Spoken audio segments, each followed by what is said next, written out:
Hello, everybody, and welcome into the Apples and Genos Fantasy Hockey Podcast. My name is Nate Niblink. I'm the creator of Apples and Genos, originator of the Zero G Draft Strategy, and contributor to Yahoo Fantasy. In this podcast, I'm going to go over the most puzzling players league wide as submitted by the Apples and Genos Discord server. Let's get it.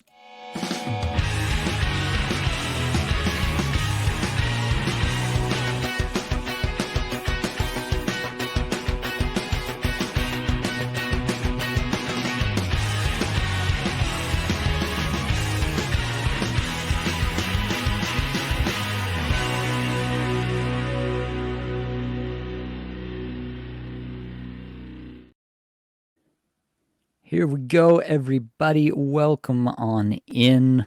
I've already got some people in here. Love to see that. We're going to hit things first with the news and notes, then get right into these puzzling players.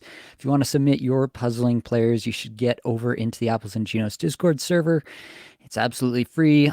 Link is going to be in any description of any podcast or your YouTube video, anything you can find.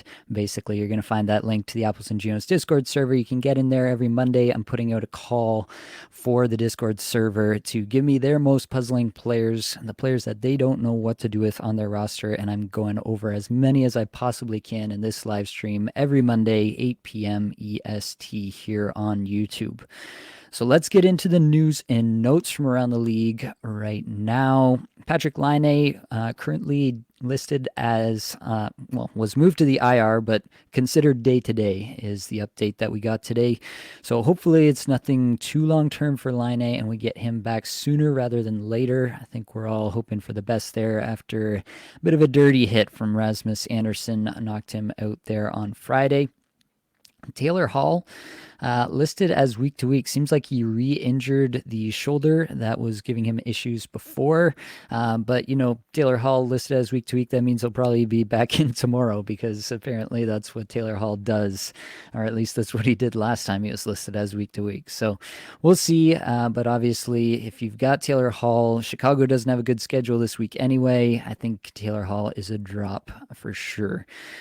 Jason Zucker also listed as week to week, so another situation to keep an eye on there. If you're interested in Zucker after he had a pretty nice game there last week, raised a few eyebrows, including mine, then definitely, once again, not a great schedule this week for Arizona. They're playing just 2 games this week, one on an off night, but definitely not worth hanging on to Zucker. Maybe you can throw him on your IR or IR plus with this news and make a decision on him at a later point, though. There is apparently a chance that Pavel Buchnevich gets back into the St. Louis Blues lineup for tomorrow, but it is not confirmed yet. So it seems like he's getting close, but not necessarily 100% just yet.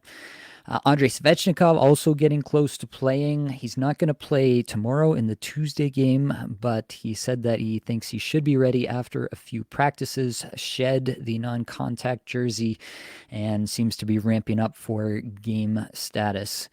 Last note here, Brian Rust replaced Rickard Rakell on the top power play in practice for the Penguins today, so something to keep an eye on there. Blake and I mentioned Rickard Rakell is a guy that we would be interested in buying low on. Obviously, a little bit less interesting now that he's been replaced. You never know how long this kind of deployment will go on for. And, honestly, in a few legs, Rakell might hit the waiver wire. So maybe you don't even have to go out and buy low on him. Maybe he'll just be out there on the waiver wire and you can just grab him with no cost to yourself. So that's the news and notes, or the newsies, as Blake would call it. Let's look at some of the comments. We've got Vendetta saying, hopefully people are talking about P. Daddy Kane. I don't think Kane made the list. I don't think anybody was asking for Kane, but definitely going to be interesting to see where he lands this year, if and when he lands somewhere. I struggled to really know what to do. Basically, until he signs, I don't think I'm going to do anything because you can't really put him on, your IR slot until he's back and until he's with the team and either playing or not. So I don't really know what to do with Patrick Kane until he's actually back. Toronto Dave's in here. Good to see you, buddy. Glad to see you here. Chris Hollywood just renamed Taylor Hall to Taylor Swift because he just shakes it off. I like that. That's clever, Chris. You deserve a pat on the back for that one. Give yourself a pat on the back from me. Toronto Dave saying 0G. Vendetta throwing some emojis at us here. All right. We are going to get into the main meat of the episode here, talking about these puzzling players. Roman Josi was the top player by far, actually. I think he had like 20 votes from the Discord server. So definitely people are wondering what to do with Josi here. You can see I've got up on the screen if you're watching on YouTube. Hopefully it's big enough. I can zoom in a little bit for us here if need be and get this a little bit bigger for those of you watching. But Josi definitely a guy that was drafted highly. You know, if you heard me and Blake talking about him in our projections series, you heard us say that he was probably, it was kind of like a Cale Makar and Roman Josi tier at the top for us. A tier above basically every other fantasy defenseman in most leagues, most setups. And Josi so far, 3 assists, no goals in 6 games over his last 5 here, which you see on the screen here. If you're watching on YouTube, 22 minutes and roughly, well, let's call it almost 23 minutes. Let's call it what it is here. So still getting plenty of deployment there. First in the league in shots per 60. That's the Roman Josi we know and love for sure. And 7th in individual scoring chances, 4 per 60, 13th in Corsi, 4 per 60, 10th in scoring chances, 4 per 60. Across the board, Roman Josi looks really, really solid. Doesn't seem like the fears, I guess, of Nashville being kind of a tire fire this season are going to come true, at least in the early going here. Seems like Josi's able to transcend that. And that's something that, you know, we here at Apples and Ginos were kind of anticipating, because Josi has always been a guy to actually drive the play, drive the bus. Very rare to have a defenseman this prolific at being able to do that from the back end. The way that he runs the power play, is the engine for that power play from the back end. Very rare across the league, but Roman Josi, absolutely that guy. And definitely, I think that he is still exactly that for this season. You don't see any fall off, obviously, first in shots per 60. Just love to see it. So if anybody out there is looking at the fact that he hasn't scored yet in 6 games on the season, they're looking at the fact that his 82 game pace across the 6 games he has played is 41 points, and they're starting to get worried about Roman Josi, I would absolutely be interested in snapping him up for whatever kind of reduced price there might be. Definitely interested in all of that. Vendetta says he was laughing at Chris. Yeah. That's fair. That was a great joke. Gost Pickles says, what about Chychrun? Try and sell while his value is a bit up. Sends blue line looking crammed. Yeah, it's a tough situation for sure. Sanderson obviously looking good at the moment, but definitely also a player that I'm not completely sold is going to maintain this extreme level. We talked about the shooting percentage in the show yesterday. If you haven't seen that one, you can check that one out. Blake and I talked about it a bit. So I definitely see a scenario. I can see both scenarios, really, where Jake Sanderson, kind of runs away with the power play and he gets better as the season goes on, and the underlying stats kind of come up to match the counting stats rather than the other way around. And so there is every scenario where that happens, but there's also the other scenario in which Sanderson, he legitimately has not really impressed from an offensive standpoint at any point except for this very small stretch to start the season here in Ottawa. He's a young player, definitely could be taking a step and doing that this year. Don't want to take that potential away from him, but I do think that it's as likely as not anyway that Sanderson gives back the power play 1 role at some point in the season. And then, is it Chychrun? Do they go back to Chabot? What do they do at that point? Who knows? I do think Chychrun is the one with the most true high-end potential, just because of what he's shown us in the past with the shot generation, the peripherals, all of the above. I think that he's the guy who, if he did get power play 1, could pop off for 65 plus points while providing terrific peripheral value as well. So I'm not really looking to sell Chychrun. I'm willing to hold him. I think he's going to be just fine, like 45, 50 points, even as a power play 2 defenseman in Ottawa. Ottawa looks like a pretty solid offensive team once again. So I think Chychrun's going to be fine. And I would, if you're going to sell, I would probably wait for, I feel like there's going to be at least a few games somewhere, a stretch of games where Chychrun does get onto top power play, whether that's through injury or something else. And then if you are going to sell Chychrun, then that would be the time to do it in my mind. Jackson's asking, where's Blake? Blake doesn't join me for puzzling players. This is my solo time without Blake. I don't really need time away from Blake, to be honest. Blake and I always have a great time whenever we're on the mic together, but this is my solo show for you all here. The next player that was most highly requested by the Apples and Geos Discord server for this episode here was Philip Grubauer and Bowen Byram actually together. So I'll talk about both. Philip Grubauer, again, I think Seattle is definitely a team that will have a solid season when all is said and done. I don't think that that's, an outlandish thing to say by any stretch. I don't think most people, just expect Seattle to go down to a basement team after the season they had last year. I think most people are expecting them to be fairly decent, and I am as well. So I think that Seattle will be decent. I think that Grubauer is in line for a lot of starts there. And I think that in the end, you're just probably going to be looking at a goalie who's going to get a lot of work on a pretty decent team, and he's probably going to be pretty useful at the end when all is said and done. Seattle is a good team for a goalie scenario. It's a good goalie scenario right now, at least in the early going here, in my mind. Through 6 games, they are, let me just figure out what rank this actually is. 21st in the league in Corsi against per 60. So shot attempts against per 60 minutes at even strength. So that's, it's bottom third of the league. Maybe you're a little bit put off by that. But what they do very well is they limit scoring chances against. So they as I reverse it over here, they're 6th in the league in scoring chances against. So while they allow chances, they don't really allow those scoring chances, those high danger chances as much as some other teams do, which obviously plays well for any goaltender that they run out there. Grubauer's looked quite passable. Joey Daccord has not looked fantastic when he's been in, so I do anticipate that Grubauer is going to continue to be a pretty solid option as long as he continues to play reasonably well. There is always the potential with any goalie, but obviously we've seen it with Grubauer in the past that he just blows up and can't seem to stop a puck to save his life. That's always a potential, but for the time being, as long as he's playing well, I'm happy riding with Philip Grubauer. Jackson said he's kidding about where's Blake. You got me.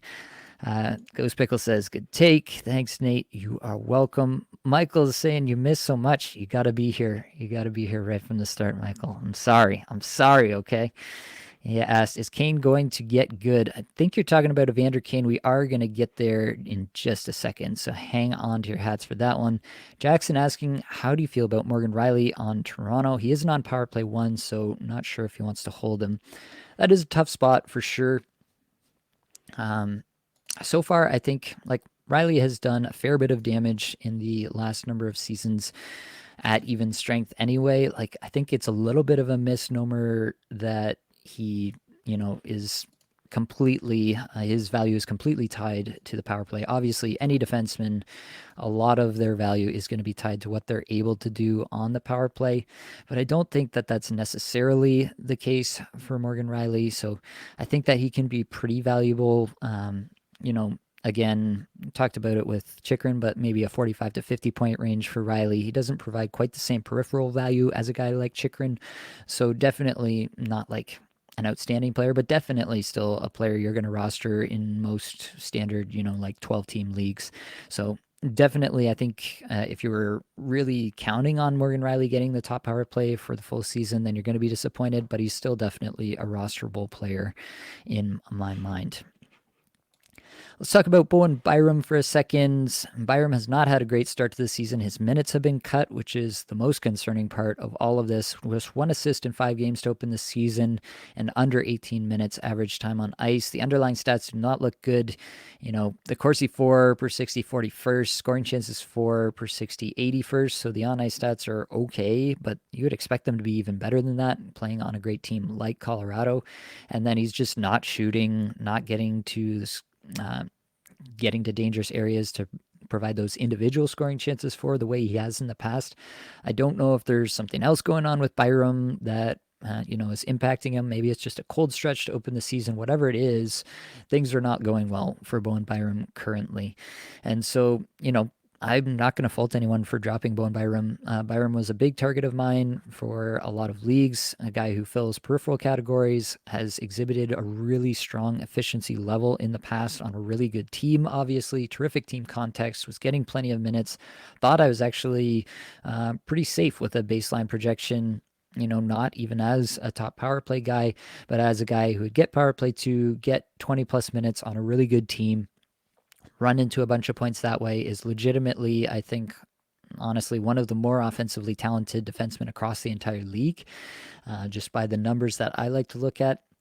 But for whatever reason, whether there's an underlying injury that's not being reported, whether, it's maybe it's just a mental thing for a young player where he's just experiencing some yips or whatever the case may be, going through some real adversity for the first time in his young career. Whatever the case is, things not going well for Bowen Byram at the moment. So I think it's okay to drop him. I would be watch listing him very heavily and be very interested to pick him back up if and when the minutes start to tick back up or the underlying stats start to tick back up and we start to see the Bowen Byram of old start to come back out from this shell. I do think that that's going to happen at some point, but I'm not going to sit here and say that you have to roster Bowen Byram when he's getting this kind of deployment, which is just not a spot where I thought that was even within the realm of possibility in my mind before the season started. So consider this your license to drop Bowen Byram if you need to.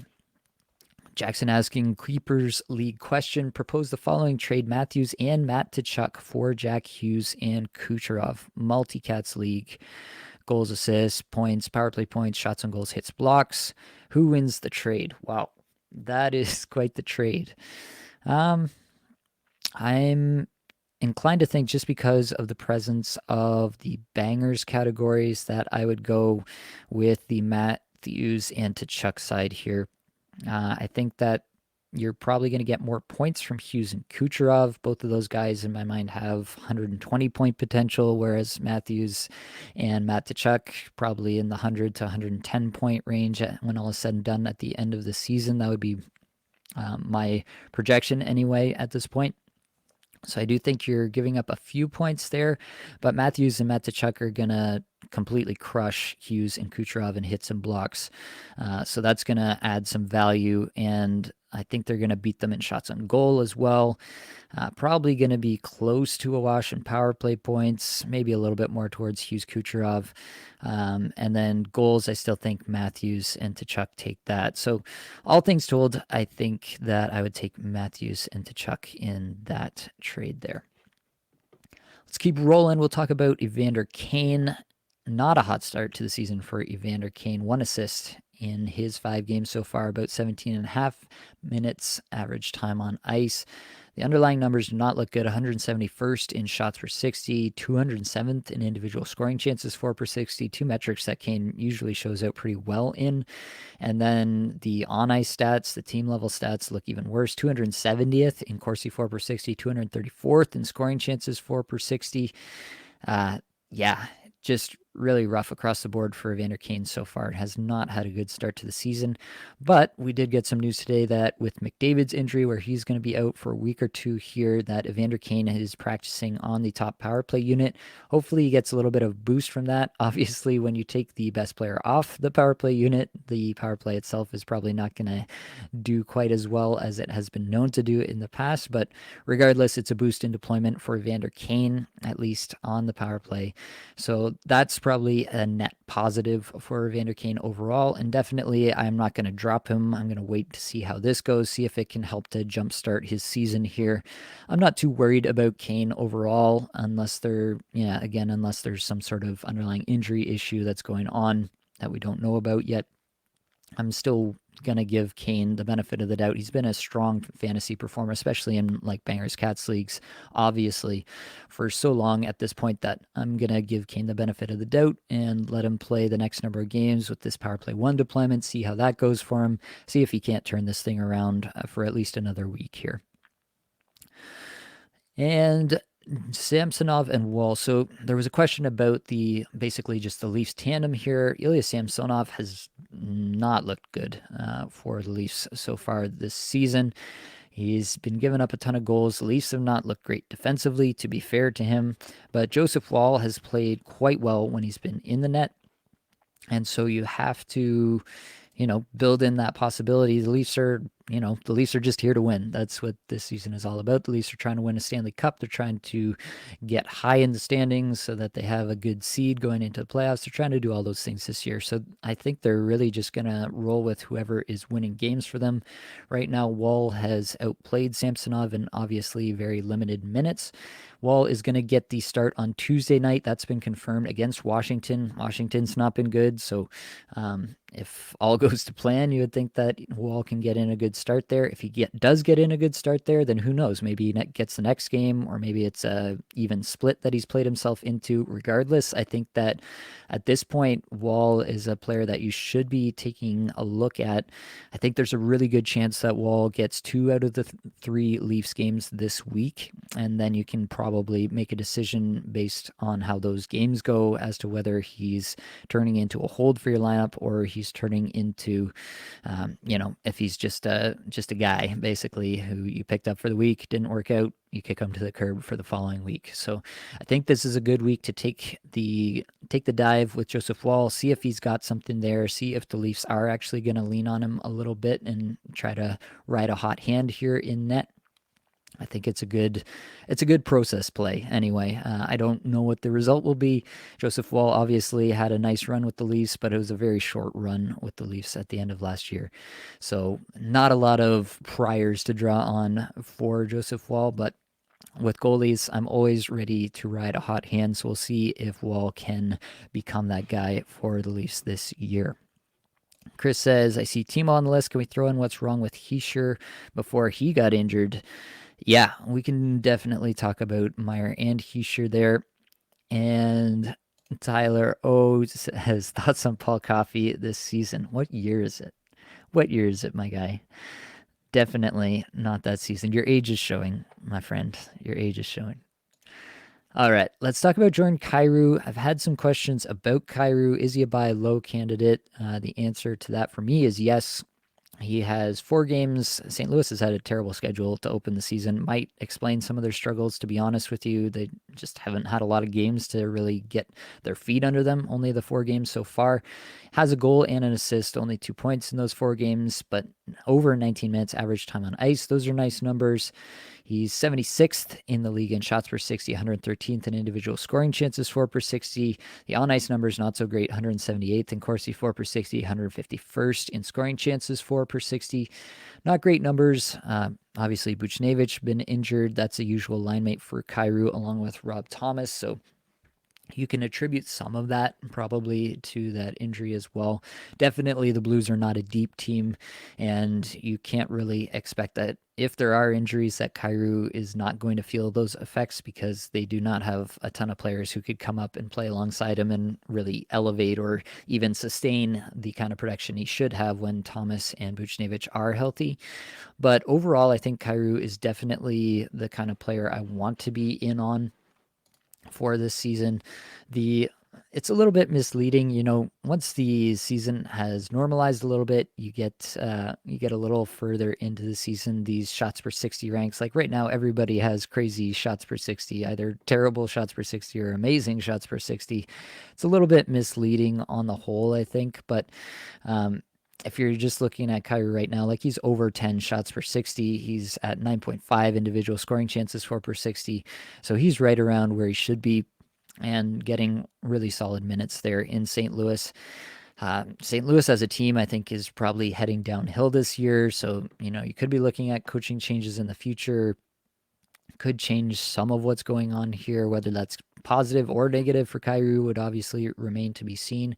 But overall, I'm just going to bet on the talent. I believe in the talent of Jordan Kyrou, what he showed us last year and what I think he can do this year once again. So overall, I think that Kyrou should be a pretty safe bet for around 70 points on the season, and I'm willing to buy in if someone's willing to sell him for a value lower than that.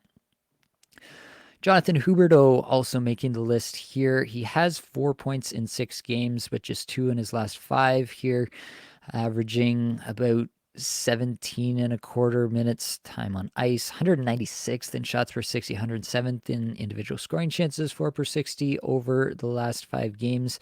But the on ice stats are looking pretty solid. 21st in Corsi, 4 per 60, 37th in scoring chances, 4 per 60, which is a little bit to be expected with Jonathan Huberdeau. He's never been a super volume shooter kind of player. He's always been a little bit more of the pass heavy guy, the guy who elevates his team around him rather than, just pumping pucks on net all night long. So that's definitely something I think you can expect from Huberdeau. The time on ice is a little bit disconcerting, I will say. I would want to see him doing a little bit better than that to feel really good about recommending Huberdeau moving forward.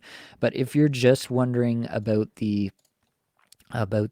player and how they're performing so far this year, I'm pretty happy with what I'm seeing.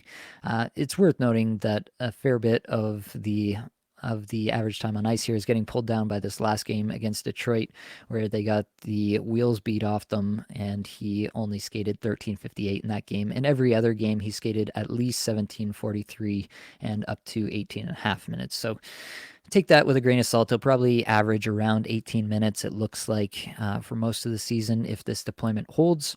And I think it's a good player. I think he should be right around a point per game on the season. That would be my take on Huberdeau. If people are concerned about him because Calgary hasn't had a terrific season so far, then I definitely think I would be interested in going out to acquire him. All right, let's talk about Timo Meier, and I'll throw in Nico Hischier so we can talk through that one as well for you, Chris. So Timo Meier, it's been widely reported how poorly his season has started here. About 16 and a half minutes average time on ice. That's not a great number for Timo Meier. And what is also not a great number is 223rd in shots per 60 on the season. Definitely not where we thought Meier would be. Meier, well known as a guy who's routinely in the top 25, if not the top 10 for shots per 60 and individual scoring chances for per 60. Has not happened for him early on, despite New Jersey's success as a team. They've put Meier on the line with Jack Hughes, try to get him going. He did get a couple of assists that way, but the on-ice stats still not great. 253rd in Corsi, 4 per 60, 202nd in scoring chances, 4 per 60. Yeah, just pretty rough for Meier in the early going here. I think there's enough of pedigree with Meier that I'm not too concerned. What's concerning me more so with Meier is the time on ice. If he's not going to get up into that 18 minutes time on ice range, then I'm really concerned that Meier caps out around 65, maybe 70 points in the best of times. So that's what's concerning me most with Meier. I'm not really concerned that he's forgotten how to shoot the puck or anything like that. That's not really a thought in my mind at all.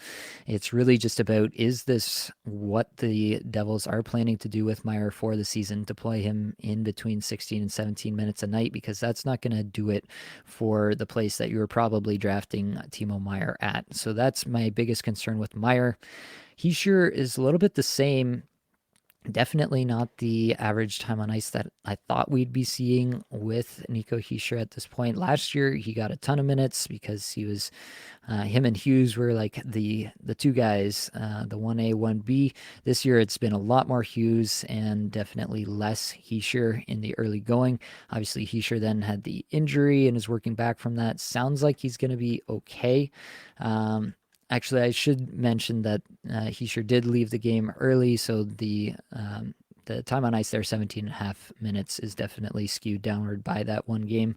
But I mean, this is a player I had for 19 and a half minutes average time on ice. That was my projection on Nico Hischier.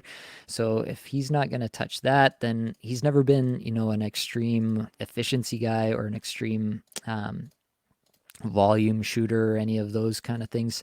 So if he's not a guy who's going to get 19 and a half minutes per night, then it is going to be tough for him to replicate what we saw from him last season. So in the 3 games before the game where he sustained the injury, 1801, 1943, 1909. So yeah, maybe a little bit back from my projection, but not terrible, around 19 minutes. So solid, but not spectacular, I guess. Not maybe what we had absolutely hoped for, but not as terrible as, what the number on the sheet here is showing because of that injury game.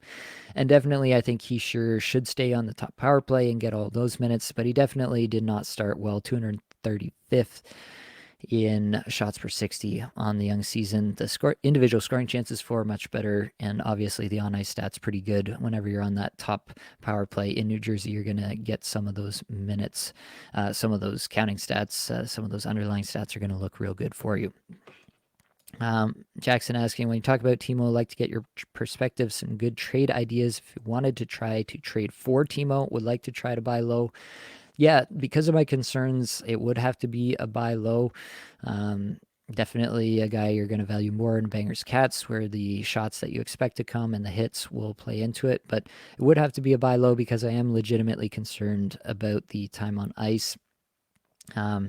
Yeah, you'd have to find somebody who's being a little bit unsustainably hot on your team, somebody who's, just performing a little bit higher than you thought they would. Maybe like, if you really want to get cheeky with it, you could look at somebody like a Dylan Larkin, who's a player I expect to be around a point per game, but maybe won't provide the hits and those kind of things that Meyer can if he gets right.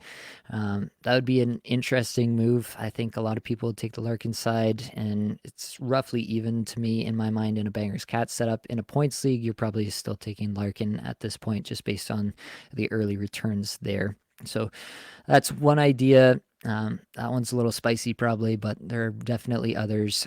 If you can find somebody who's had a hot start that you might be able to move, that you don't think is going to sustain it, then maybe you can get a deal done there. Blake wants me to talk about my undying love for Mittelstadt, Casey Mittelstadt this week. He erroneously seems to think that I have some sort of hate for Casey Mittelstadt. It's just that Mittelstadt has always been one of these guys who doesn't really shoot a lot. He runs into a bunch of assists. He gets hot for a short stretch. Everybody's like, oh yeah, Casey Mittelstadt. He was a high draft pick. He should be good.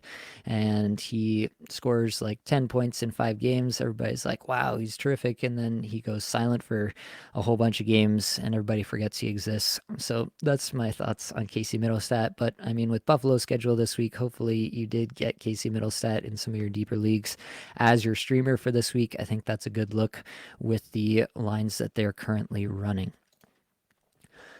All right, let's talk about Trevor Zegras here. Just 1 assist in 5 games to open the season here, but 19 minutes average time on ice, and that's been going up as the season has worn on here. So that's something you like to see. I remember talking in the early going with Blake about how I think it was the first 2 games we were looking at, and Zegras was not getting any minutes. Yeah, in the first 2 games, 17:33 and 16:36. Since then, 18:40, 23:10. I believe that was an overtime game, 19:04. So he's definitely gotten a lot more minutes since that point. Something you love to see. I do think that, it seems like he's going to average somewhere in the 19-minute range moving forward, which is a great spot for him to be.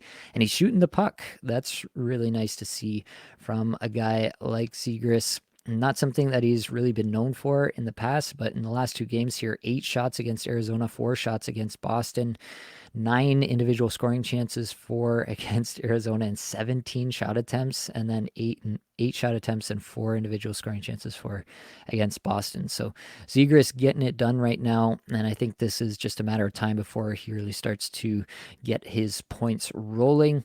The underlying stats look really good here in this 5-game stretch, despite just having the 1 assist, 66th in shots per 60, 61st in individual scoring chances 4 per 60. Even the on-ice stats, the team level looks pretty good. 45th in Corsi 4 per 60, 44th in scoring chances 4 per 60.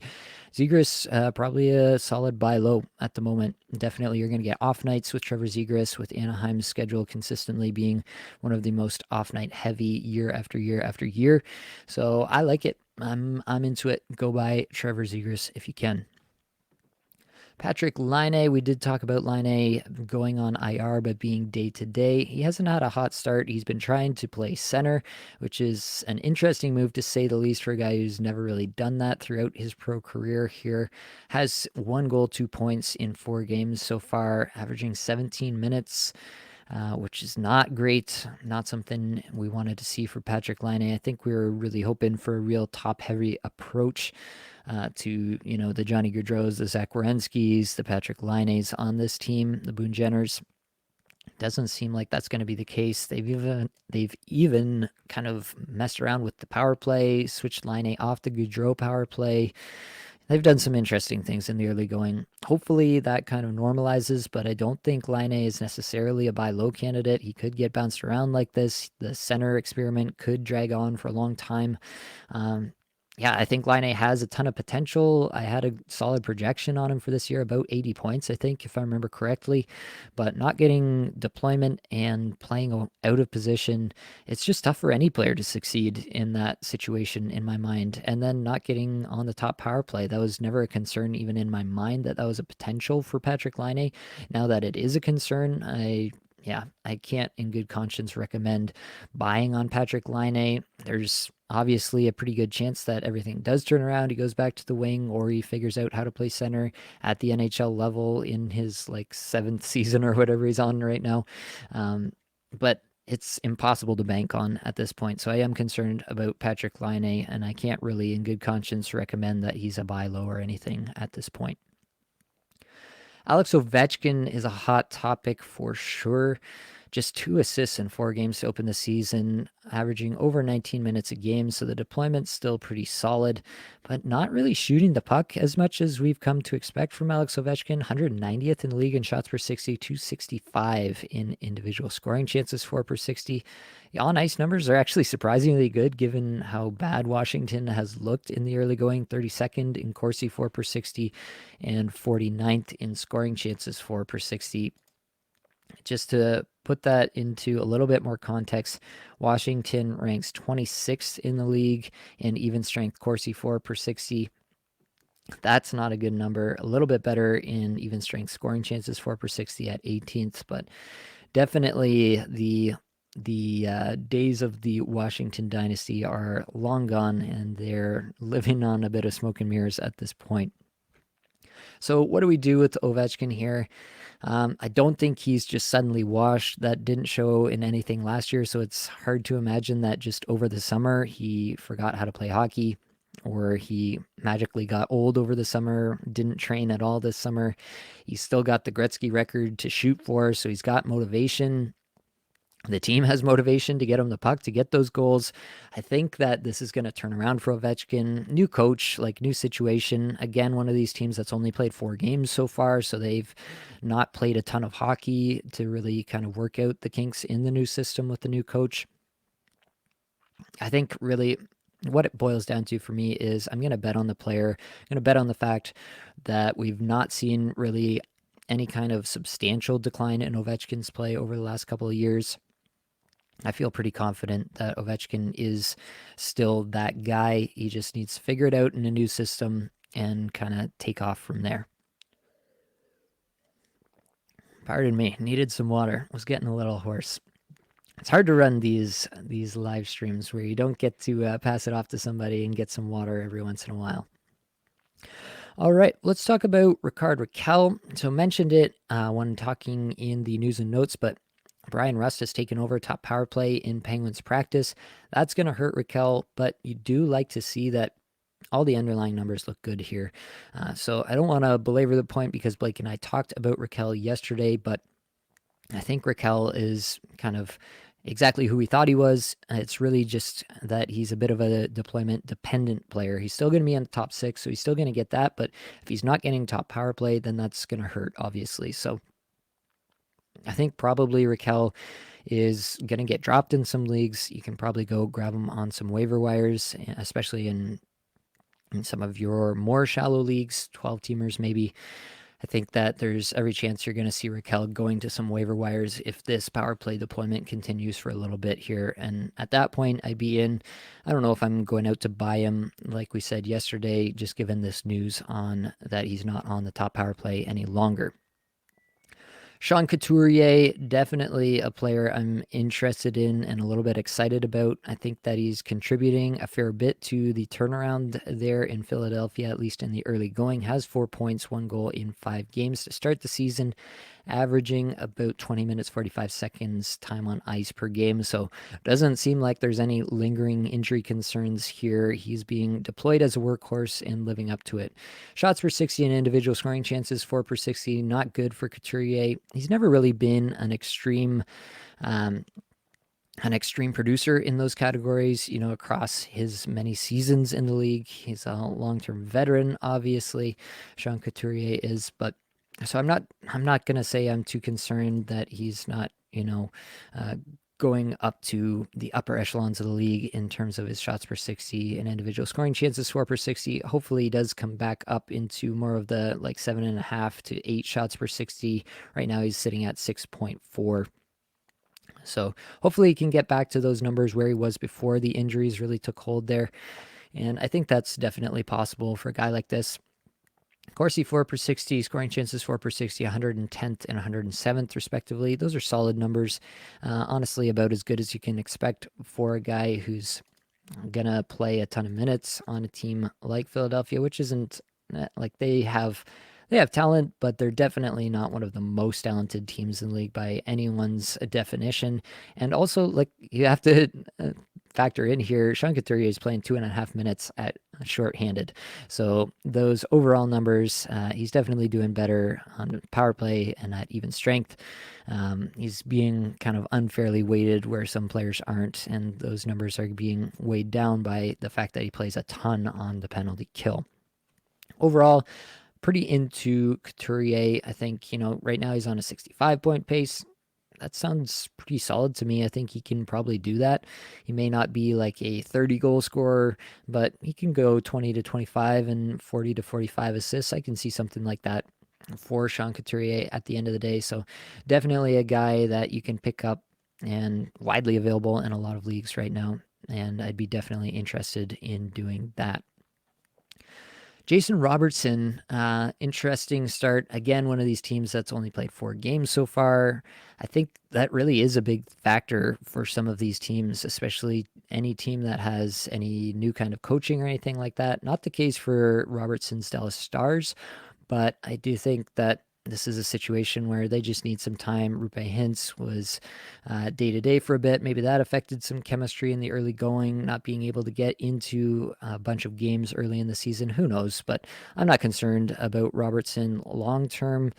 Weird that he's not shooting. Yes, 239th in shots per 60 through these 4 games, just the 2 assists, 18 minutes average time on ice.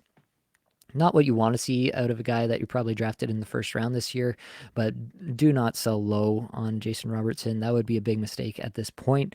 I think you got to hang on. There are brighter days ahead.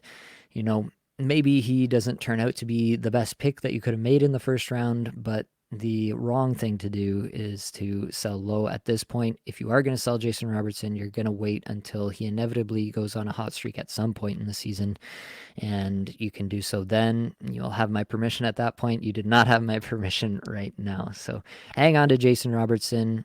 If you feel so inclined, I would send out some trade feelers for him. I do think he'll get better. Player that I'm not concerned about long term. Maintaining these low levels.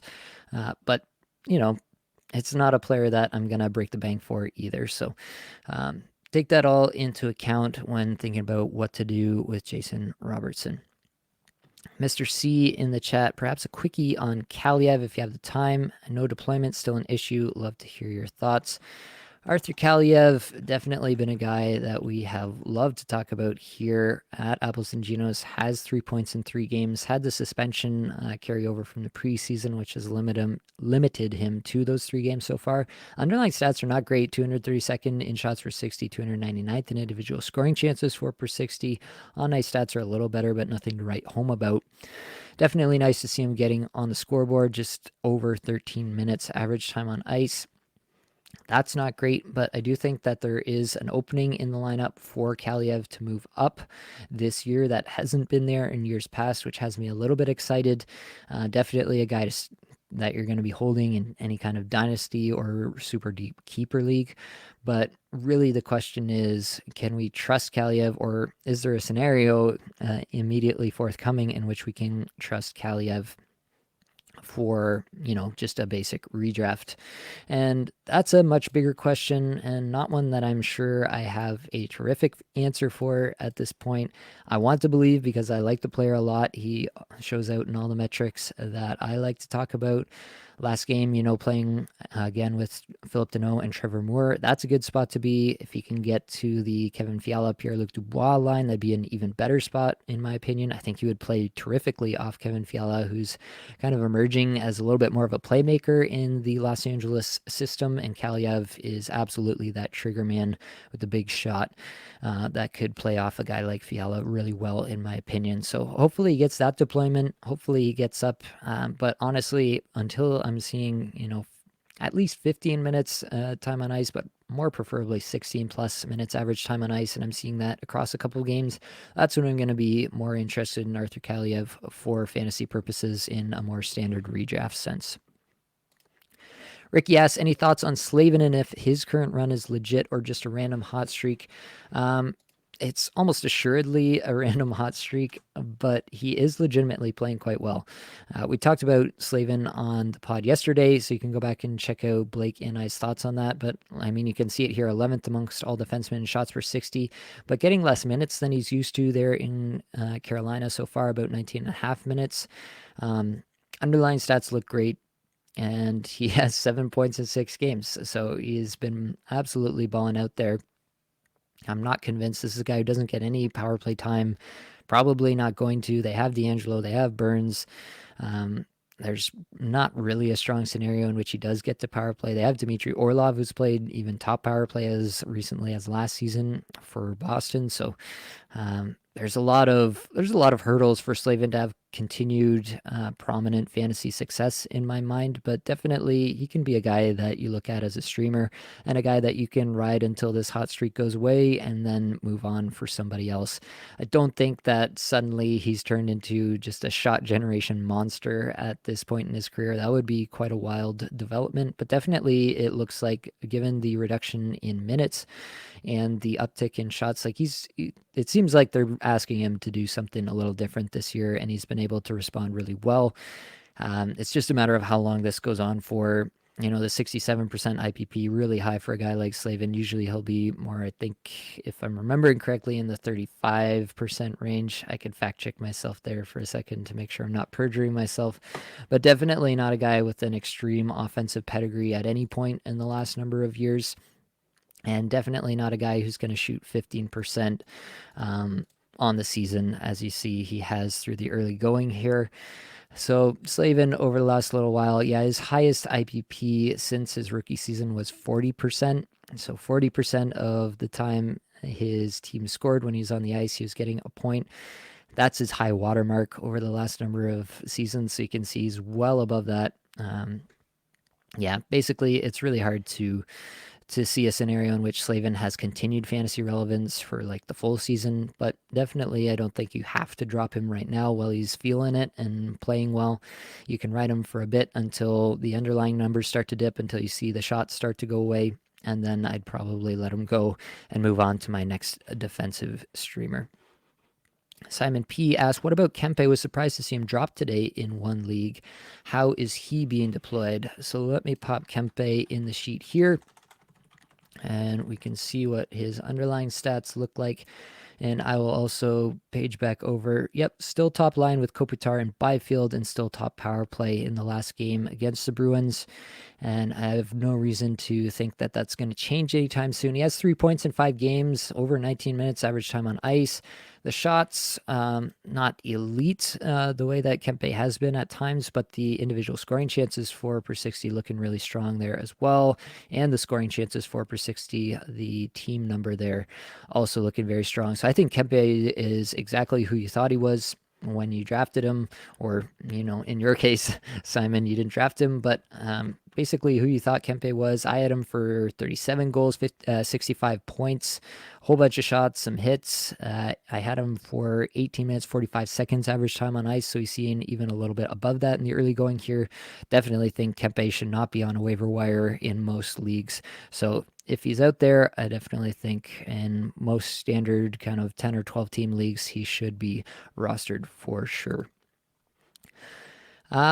there's a couple more players here that I want to get to real quick. Carter Hart, talking about Philadelphia, they are, I guess the kind way to say it is they are not terrible. They're about middle of the pack in Corsi for percentage and middle of the pack in scoring chance for percentage at even strength, which is the kind of the primary way that I take a quick look to see how the team is performing at the base level, at the game state that's most often being played at even strength. So I think the team is decent, at least, which is not something you've been able to say about the Flyers in recent memory. So that gives Carter Hart definitely some additional value because you do expect that he's going to be a volume starter, and that's really what we chase. We chase these volume starters, and we look for these situations that everybody thinks are going to be bad situations to kind of mature into not terrible situations, and that's where you can really find some fantasy gold for netminders in a lot of cases. So I've got a lot of love for Carter Hart. I'm not really going out to acquire him.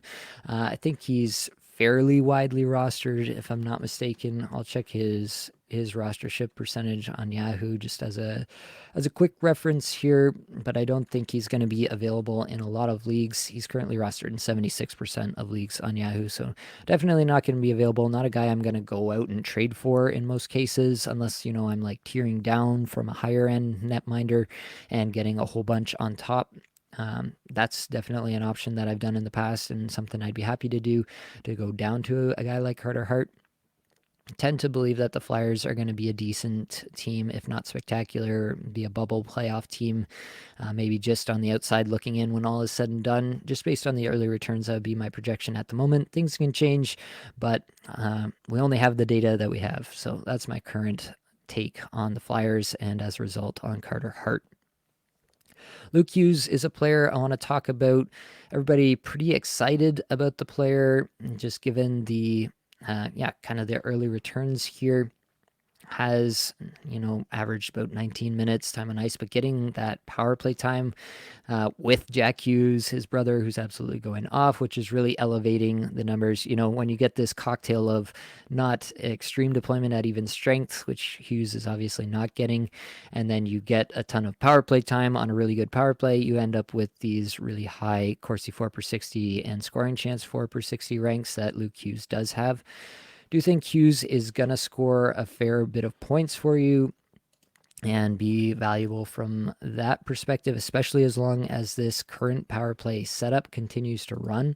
I don't really have a good way to, handicap that, how long that might continue. But as long as it does continue, I think you're going to like what you're getting from Hughes, at least in terms of some point production. But it's not a guy who shoots. He has literally 0 hits on the season. He has 3 blocks in 4 games. Not going to be a factor peripherally for you. That's going to make it hard to roster him in times where the power play dips or the even strength time on ice dips because he has, a bad giveaway and the coach doesn't feel he can trust him for that crucial third period. The Devils aren't going to win every single game going away. So there's definitely going to be some times in which Hughes probably dips down in the time on ice. Who knows, right? What that's going to look like. So, overall, I'm not as bullish on Luke Hughes as a lot of people are because they do have Dougie Hamilton there, who is a terrific, top 5 offensive defenseman in the league in almost every metric, season after season, the last number of years. So I think that Luke Hughes is an exciting player, definitely a player I have huge hopes for long term, but I'm not sure it's a player that I'm going to, just get super excited about right at this moment because if he's not scoring points whenever he does go cold, it's going to be that, what people said about Tyson Barrie last season or the season before, what people are always saying about guys like Torrey Krug, these guys who kind of only score points and power play points. That's kind of the mold of defenseman that Luke Hughes is, and that's going to be the problem with Luke Hughes for fantasy purposes. Seth Jarvis, guy that we like here, obviously, at Apples and Ginos. Blake especially was talking him up a lot this year. 7 points in 6 games, 6 in his last 5, including 4 goals, averaging over 19.5 minutes time on ice, 128th in shots per 60, and 124th in individual scoring chances 4 per 60. But those are good numbers still for Jarvis. He's got 9 shots per 60 and 10 individual scoring chances 4 per 60, which are really solid numbers. on the season here. I like Jarvis. I like the team situation, obviously. 46th in Corsi for, although just 148th in scoring chances, 4 per 60. He's done all that without Aho and Svechnikov for much of the season. It seems like even with those guys back that he's probably still going to be there on top power play. It might be a situation in which you should at least consider selling high if someone is just sold that Jarvis is going to be, a point per game plus player this season. I'm not sure I'm quite there yet. He has been running pretty hot. You can see the 29% shooting percentage.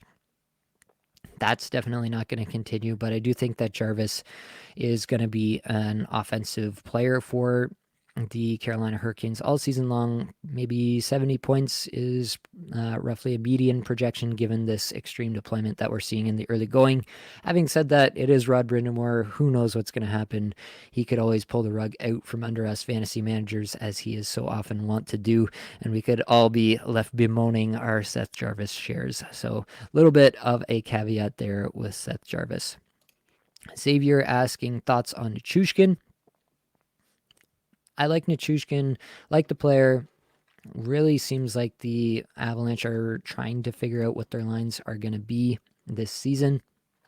In the latest practice here, you have McKinnon between Lehkonen and Nichushkin. That's nice. Any exposure to Nathan McKinnon is what you want to see for a guy like Nichushkin. Obviously, the other portion of that is the top power play. Can he get and sustain top power play time? That's going to be a big portion of Nichushkin's continued fantasy value. He was not there in the latest game. He's not been there for a fair part of the early season so far. It's been Ryan Johansson and Artturi Lehkonen over Nichushkin for those 4th and 5th slots on the Colorado Avalanche PP1. So that obviously is going to weigh him down a little bit, but I still like the player. Lots of contingent value. If, there's an injury, he's probably the next guy up every single time on that top power play unit moving up the lineup. If he moves down to line 2, that's as low as he's going to go, right? He's never going to be moved into the bottom 6. They just don't have the depth for that, really. So, like the player, think that he's got terrific contingent value and he's going to be a strong player regardless. It's really just going to be a matter of, can you stomach the kind of peaks and valleys as the Colorado Avalanche potentially move him up and down, on the season. So that's what you're going to have to worry about there. Xavier also asking for thoughts on Markstrom. So Markstrom, again, goalies, I'm going to go back to team context in a lot of these situations because I famously quite often say I'm not in the business of projecting goalie performance. I think it's kind of interesting. There's been a little bit of a misnomer, I think, about Calgary's season so far. Definitely they haven't strung together a bunch of wins, but they're 7th in the league in Corsi for percentage. That's a nice number and doing decently well. Around the middle of the pack, I guess I should say, but above 50%, 51.5% in scoring chance for percentage as well. So the Flames are probably not as bad as you think they are, at least at even strength, and, special teams can come and go a little bit. So I think that Markstrom is pretty solid. Vladar is definitely not it. Really, the only goalie that you're worried about taking time away from Markstrom is Dustin Wolf, who's down in the minors currently. But for right now, I'm comfortable with Markstrom. I think the Flames as a whole are going to turn around a little bit, and Markstrom should be a part of that. Ricky asking, can you look into the underlying numbers on Hampus Lindholm? He's getting a lot of minutes, but no results. Yeah, I'm a little bit inclined to think that, 0 points in 5 games. He's definitely going to do better than that. Still averaging over 23 minutes. He's never been a guy who's going to pop on the individual stats, but the on-ice stats still look pretty solid. 39th in Corsi 4 per 60, 26th in scoring chances 4 per 60 in Boston there. So I think he's going to have some value. It's just a matter of, it doesn't seem like he's really going to be a top power play guy this season for Boston. He's toyed with that in the past, but it really seems like they're going to roll with Charlie McAvoy in that spot, at least for the time being. And so you're really just left with whatever Hampus Lindholm can give you at even strength. And he's just, a good defenseman, not a great defenseman, definitely not a terrific offensive defenseman. So definitely not a guy I think you have to roster, not a must roster in all situations, but definitely a guy who's at least a streamer level in most standard 12-team formats. Chris asking, saying he had asked about Hayton in the Discord earlier. Not sure why he's not producing so far. So we did talk about Barrett Hayton a little bit in the episode yesterday. So I think I'll leave it with that. You can go back and check that one out, Chris, in the one from in the podcast from yesterday that came out today, also on YouTube. You can click on the channel here, the channel button underneath the video here, and you can check out our thoughts on Barrett Hayton towards the end of that episode. All right, I think we've made it through the list here. Closing in right on an hour here. That's about where we want to be. That's going to be all we've got for this episode here from us at Apples and Ginos. Hopefully it brought you some value, helped you get a little bit better at fantasy hockey today. All the advanced stats you heard today came from Natural Stat Trick, which you should definitely go and check out and use to your advantage in your fantasy leagues. Many thanks to the band They're There for supplying the music for the podcast. Be sure to check out their Spotify as well. That's it, folks. Much love.